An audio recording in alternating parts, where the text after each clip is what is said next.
So I hope for you, if you're struggling, like, please don't go into a job or career that just makes money. Like, please, life isn't about making the most money. It's about fulfillment and fulfilling your purpose. And if you have a purpose on this life and you go your entire life doing other things, you're going to be unfulfilled and you're going to feel like you're doing life wrong because you have an answer to a problem and you want to help as many people as you can. That is your calling, right? That's your purpose. Hello, welcome back to my humble abide. This is a video I've been wanting to make for a while, and it's about my career, my future goals, and it's why I don't want to be a teacher anymore, or I'm no longer becoming a teacher anymore. And for those who know me, I wonder if this is crooked because that's going to bother me. So for those who don't know, I went to school for my undergrad in childhood education and English. And I went to school basically I wanted to be a doctor. Just because that's something that, an Indian girl's gonna be the doctor, and that was something my mom wanted for me, and I was like, okay, I'll do it. So I go to school for that. I went to City College in New York. I was in an honors program called Macaulay Honors, and it was a great program. They paid for my tuition, and they offered a lot of opportunity for me for growth, and I'm very grateful for that. So I went into college as an English major pre-med, and yeah, so I didn't take any science classes or biology classes, but I did take a calc class. I needed to take that since I was in the med track, and they put me in a class called Calc for Engineers. Look, never in my life, I was never in an advanced math class for some reason. I just excelled in the regular class, and my last year of college, I was asked if I wanted to go to Calc for AP Calc.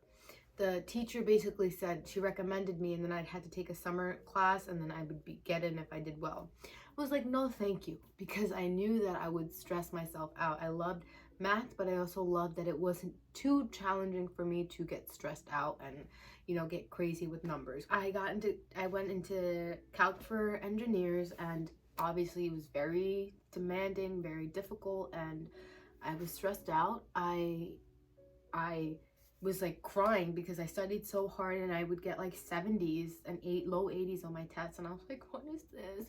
It was like I was burning out, and I was taking so many other classes, honors classes, and math became very stressful for me. And I'm gonna put this pillow back because I feel like I'm like straining.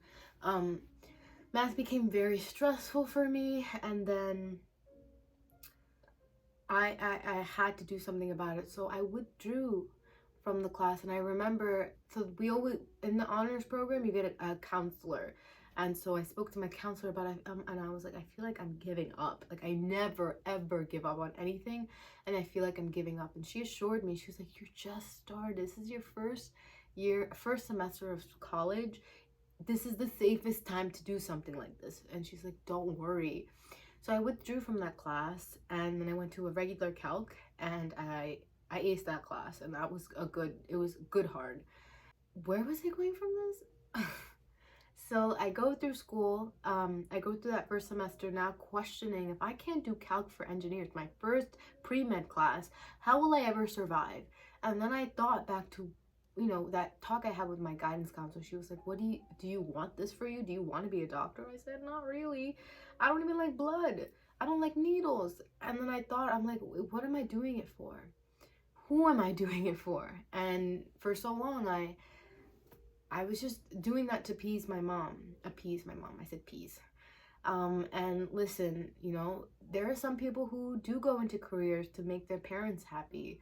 And I caution you, if you're going to change the trajectory of your life to please your parents, and it's not really fulfilling to you, I really encourage you to contemplate and rethink that decision, because your parents are coming from the mindset that they think they know what's best for you, but that is from their style of living. That is their how they were raised, what they're used to, what they think is works.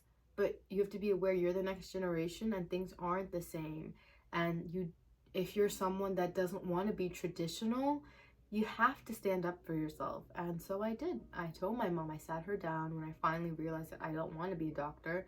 I sat her down and I said, hey, like, I don't want to be a doctor. I want to stay as an English major and go from there. And I remember she was very disappointed in me. I forgot what she said, but I just remember the look she gave me when I sat her down and said this. And that's what I was afraid of, the disappointment. But mind you, it was a long time since I felt like I disappointed her. And so it was like kind of bringing back the past pain. And I think I kind of talk about this in my other videos about my weight loss and stuff. But just that disappointment I was afraid of. But then once I did it and she got over it, it was okay. Like, I basically said I wanted to go into teaching because I loved English and I was very passionate about it. And then I was like, why don't I just do something that I love? And that's to read, learn about books, and then share that with others. And so I wanted to be like a professor. So that stayed with me for a while until I realized like I had to hone down into, you know, did I want to become a teacher first before becoming a professor? Because that's like, it's a stepping stone. Or do I go straight getting my master's, my PhD? So then during that year and the next year, during that year, I solidified that I was like, okay, I will do teaching first, like elementary, and then work my way to middle school, and then work my way to high school, and then college. So basically being a teacher my whole life and just getting with older kids and going through older kids. So that's what I did. I double majored in English and childhood education, and I thoroughly enjoyed it. I loved my professors. I really loved child psychology. Absolutely loved it. Absolutely loved it. And I think I honestly enjoyed the childhood education part more than my English. I love literature. I love delving into it, but I found that the books that we were reading, like, they were good. Like, you know, I read Melville and Frederick Douglass and Friedrich Nietzsche, and I think that's how you pronounce it.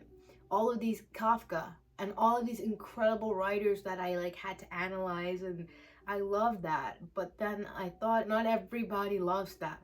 Meaning, as a professor, as a teacher, sometimes kids just take class because they need to check it off. And I might be in an area where, in a class where half the students are just doing this to check off a checkbox, and I wouldn't want that. I didn't want to be a part of that.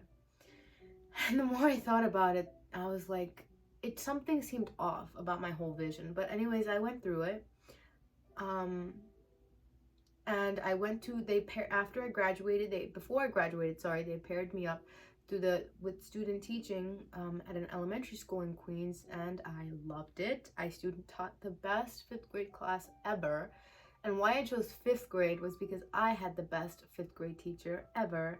Like ever. Her name was Miss Cassiano, and she inspired me to become a teacher. And I told her that, and I actually observed her class first. I went back to that school in like 2019 or 2020, and I watched her class, and she still had the picture with our class in it, my class, because that was her first class at that school. And I remember I loved her so much because she made me feel like, not like a student, but a friend. And I loved that connection I had with her.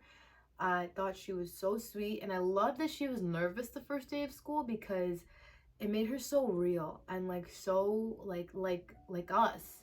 Like, I always thought teachers were on this hierarchy of like authority, and we were so down below. And of course, your teachers are a form of authority, but you shouldn't feel so far and small from them. And she never made me feel small. I remember even throwing her a surprise party in 5th grade. Like we all planned it for her, and I even remember her reaction. She saw it happening. She's like, and she like closed her eyes. Like, that's what I'm saying. This, like, when my memory sucks, but I remember vividly moments in her classroom because she made it so impactful just by treating her students like genuine friends. And yeah, of course, we respected her, but that's the thing. I respected her because of that. Some people think she wasn't like so super nice where like you'd run over her. Like, she was nice and sweet, but it was like she had to be, when she had to be firm, she was firm, and we like loved her so much we didn't want to disrespect her. And that's the something I learned about with student teaching in general. Like when I transitioned from student teacher to a sub in the same classroom, thank God I was able to do that. I struggled with like being firm with the kids, and like sometimes I felt like they wouldn't listen to me, but they would listen. I work with another teacher. He was awesome, like absolutely awesome, and I am so thankful for the opportunity he got me there in that class. And they would fear him and respect him and listen to him, and it kind of bothered me sometimes because I was trying to become more authoritative, but it was like clashing with my personality because I love these kids and I wanted to be their friend, and I wanted, and I that was the problem. I wanted to be their friend, but that's not what it was. I didn't know what it was. I love to talk to them about other stuff besides school, meaning like when they opened up to me about fights at home, about sibling stuff, about parent stuff, I love that they were able to confide in me and I was able to nurture them and give them support. And I slowly started to realize that the job of the teacher was not the job of what I was doing. So if I was a teacher, I wouldn't have time to ask kids questions like that. I had to follow curriculum. I would have to just be giving them work, grading, testing. Like, yes, you form relationships, but you're not really, you're not their counselor or therapist. And I wanted to help them like heal and not really teach them math and English. Like at the end of the day, if they were not focusing in school because their parents were fighting, I want to talk about that more than the lesson for the day, more than the social studies lesson about Pangea. I love talking about feelings and your image and how your relationships at home, like that's so important to me. So I felt like a fraud. I was there, but I didn't feel like I was doing what I wanted to do. I love that I was able to be exposed to the kids, but I wasn't able to be, to hear what was in their heads and hearts. Half of them looked so distraught and like upset and didn't want to be in school, and I wanted to talk about that. Not even that class, but other classes that I subbed. And I wish like there was like a teacher, like an emotional teacher that would just come every, we just talk about emotions. Like that's something I think schools should implement like a class, where it's like a teacher specifically designed to go into classrooms and have a lesson on emotional health. But anyways, they do have social emotional learning, but it's usually with the classroom teacher. And it seems like I've seen many times where the teachers skip over that to get to the curriculum. And that's the problem. School is so much about curriculum and following the guidelines and being able to be on par with the other schools, that they're falling short of mental health. And these kids need mental health. They need support because they're, especially in the public schools, half of these parents weren't equipped to have these kids, and it's like parenting is becoming a burden on parents, and kids are literally like the byproduct of that, and they have to face that, and they have to deal with that. Their parents didn't deal with their own trauma, so it's seeping out of them onto their kids. That is what's happening. We see trauma very different than traditional people. Like I remember someone telling me like this generation is so much more emotional. No, we're more cognizant of what is going on and what was wrong and what shouldn't have been tolerated. Like I don't want to go into my family. That's not the purpose of this video. The purpose of this video is, as you can see, I was struggling internally dealing with how can I do this? How can I be in a place where I have access to all these kids but not be able to have access to their hearts? That's what was hurting me. I had a break after from December 2022, and when I stopped subbing, I got my personal training certification. And why I did that was, throughout this whole thing subbing, I was creating my online course. I created a course on my mindset course on nutrition, on body image and exercise. And it's a online course where there's like 20 videos where I talk about different things that are super important when we're talking about being better mentally, physically, and like with our bodies. And I created that, and I started creating my online business. And my coaching. And so with that, I wanted to be knowledgeable, not just with nutrition, but like with form correction. And so I got into personal training because I've been exercising for years. And for me to be able to help people who are struggling with exercise, I need that. I wanted that under my belt. So I did that. I did my certification. And now I work at a gym part-time, and I love it. I do know though, I do a lot of different jobs. So I'm a health and wellness coach. I'm a nutrition coach. I'm actually under Precision Nutrition. I'm doing their program. It's awesome. And I'm a personal trainer, and I tutor on the side. And yeah, it's a lot of different jobs because if someone were to ask me what my job is, I want to say I'm a helper, because honestly, I just love to help, and I try to help in all areas that I can that are the most important.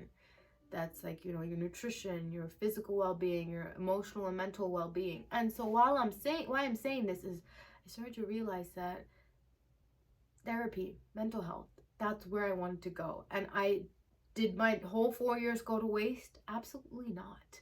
I love child psychology, and without that I wouldn't have came to this conclusion. So I applied for a PhD program in 2021 of summer, 3 different PhD programs in psychology. I didn't get into any of those 3. They were full rides, but I was very upset. And then I applied again to CUNY grad school, and I got in, but they messed up my financial aid, so I had to reapply this fall. And then I didn't realize that I didn't want to do my master's in psychology until I just realized this a few weeks ago. I want to do it in counseling. So if I had done my master's in psychology, I would have to get my licensure in counseling. But it would have been, psychology is very important, and I'm probably definitely going to take psychology classes in my mental health counseling program. But what I need to apply for is a mental health counselor program. So that's what I'm going to do. That's the job shift, and I think it's much more in tune with who I am. Like, I'm all about mindset and how your mind can make or break you. I'm leaning towards therapy. So a counselor versus a therapist, because a counselor works on like short-term progress and how to solve like problems in like a short period of time, versus a therapist who does long-term work and it like dives deep into the root of problems. So that's when we're talking about childhood. So I'm 90% leaning towards therapy, but either way, I have to go through a mental health counseling program. Yes, I'm still doing my coaching. So the other day I had a conversation with my mom, who was very confused with what I'm doing with my future. And I finally was able to have a conversation with her. And I guess because I was also confused for a very long time, I wasn't wasting time. I've been working the whole time. I've been, figuring things out with my life. And I don't think I'm late at all. I think I'm on time with my career. And so the only thing now is just I have to pay basically for my master's, which is something I don't want to do. But at the end of the day, I need to be like, I have calling. Like when God puts a calling on your heart, you got to do it. And I feel that so strong in my soul, like to do mental health, like to be a licensed mental health counselor or therapist, one of those, and a nutrition coach, a mindset coach. I love nutrition, but biggest thing is right now is like mindset work, and I'm gonna do both. So I realize that I do want to start my own business, which I have started, but self-employment comes a lot with a lot of stuff that you should have a team. Right now I don't have a team, and because I'm doing it on my own, I think it's really good for me to also have a job where I work for a company. And I don't honestly, like, so what? I think I was so afraid of working for someone else because I wanted to be my own boss. And I can do both. And if my online business starts to boom up, I will take my practice that I'm doing at another, once I become licensed as a therapist, I will take that into my own practice. So that's it. Like, you're just learning. So like right now I work for a gym. I work for a small gym, and I work for a boot camp too. And I actually learn from them. I'm learning how they do business. And that's very important. Like, for me to just start business without really learning, and I don't mean by watching videos, by actually being immersed in the culture and seeing like what's going on with people, that's very important. If you're starting your own business online, you have to know how like a business operates, and that's like you should get hands-on experience. So as a therapist, I should work for a facility and for like a bigger company, and then work on my own. So what I do see people online, especially fitness trainers, they always say don't work for big gyms. It's like just start online, start on your own. That's a mistake. Why I'm saying that is you want to work for a gym to get as many clients as you can. Yeah, the pay won't be great, but listen, experience will build your character, will build your knowledge, and then you can charge more. If you go into your own business as a trainer without training at a gym at all, how does that make you like any better than just someone who just goes to the gym on their own? It doesn't. And you need to you need to humble yourself. Not everything is about making money. You want experience. You want to learn how people who are wiser and older than you work and how they do business. And so that's something I'm taking. I had to humble myself too, and I had to be okay with working for someone else. And I actually really like it because I'm forming connections, and I'm getting opportunity to meet people who can be my potential client.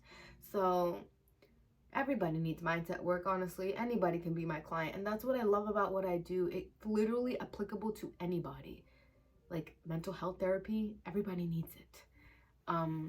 So I'm really excited about this chapter in my life, and honestly this little vacation away is just helping me just be more grateful about what I have and about what God has given me and put me through. And yeah, so I just want to share that. It's not like a sad thing. Like, I respect teachers so much. I don't know how you do it, but to do something that's going against what my heart is calling, like, it wouldn't make sense. Like, I still want to be, I love kids, and I still want kids to be a big part of my life. And I did want to be a school counselor, but then the school is just, it's a tough place. There's a lot of administration and a lot of policy that's in the way. And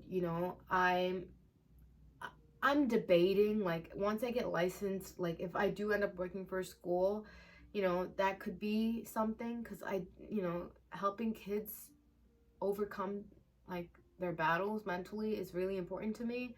But it's not just kids that I want to help too, it's the parents.